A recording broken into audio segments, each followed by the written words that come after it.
9 months ago, protests started sweeping the Arab world. It was called the Arab Spring. Well, 9 months of gestation have given birth to an awful fall. I'm talking about Egypt and the violence perpetrated against the Coptic Christian minority there.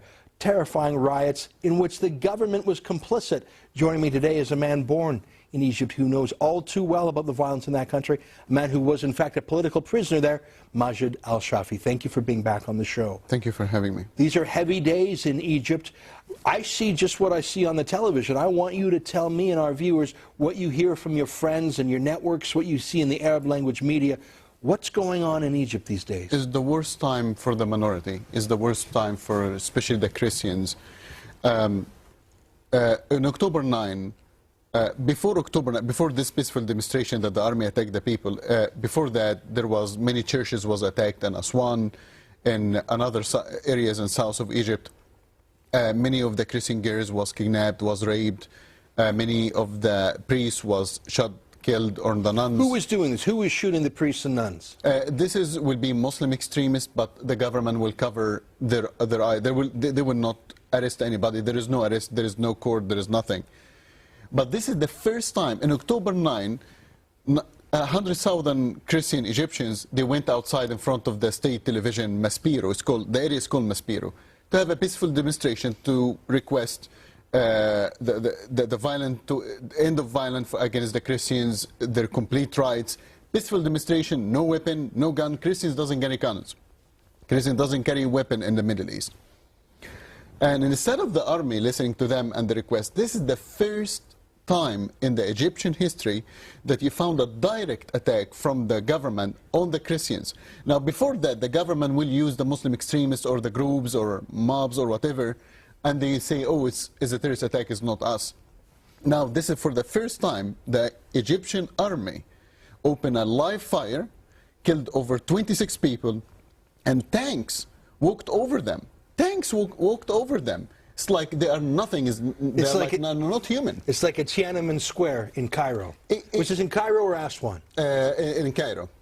And this was 2 days ago? That's October 9. And what has happened in the last 2 days? In the last 2 days, not after the 26 people is more than 26, but the state television said 26. Let's keep it the minimum number, not the maximum number. Our resources indicate is more than 50. Over 300 people was wounded. They didn't stop at this point. They arrested 150 Christian. They went to the Coptic hospitals, the Christian hospital. They arrested the people from there, the wounded. They arrested them from there.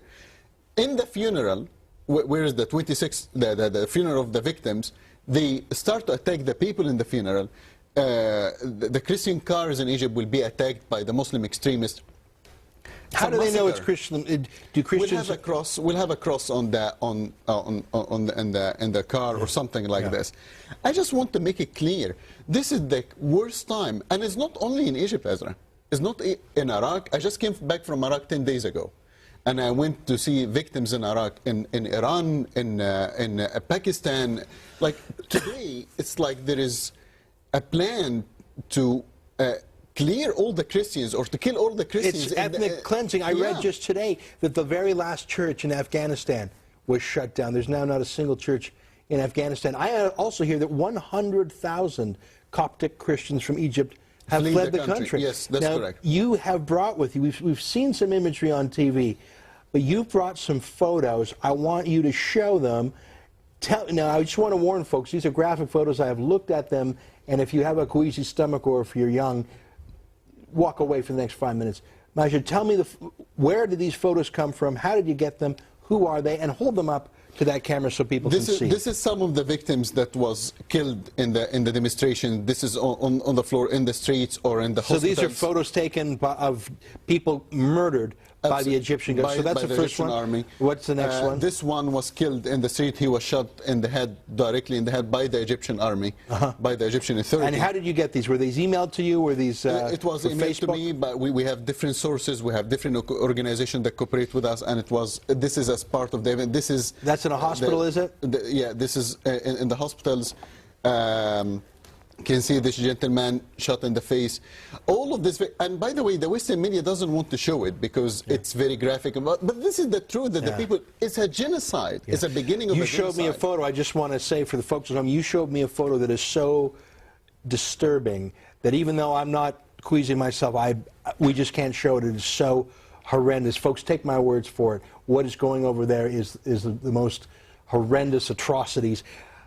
Tell me about the political response and the media. Let's start with the media response, and then we'll go to the political response. The media was jubilant in this spring when they thought, we're going to have a democratic liberal spring. It's turned into a vicious fall. How's the media covering things now? Well, here is the sad part. In the beginning, Obama and all his gang and the Western media jumped in and said it's Arab Spring. What Arab Spring? It's an Arab nightmares for the minority and even to Israel and the Jewish people. For the first time in Egypt, the Israeli ambassador was running out of his home. Yeah, they stormed the embassy. Yes. But how about CNN and Al Jazeera? They were cheering for the fall of Hosni Mubarak.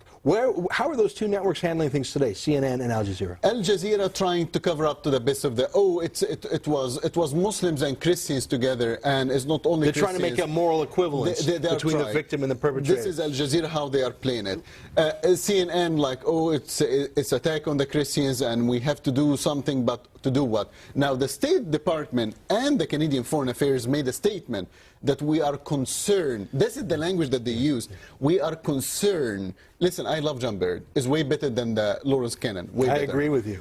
But when you make a statement after attacks like this, and you say we're concerned. Where's the concern? After Tiananmen Square, we didn't say we're concerned. We say this is an outrage against the community of nations. And Canada and the West are subsidizing Egypt. Look, Majed, we only have 30 seconds left. I know you want to make a statement directly to the Egyptian ambassador in Ottawa. Let her rip, my friend. Okay. The persecuted Christians is dying, but they're still surviving. They are in very deep dark night, but they still have the candle of hope. You have a very strong army, it's true. You have a very strong weapon, it's true.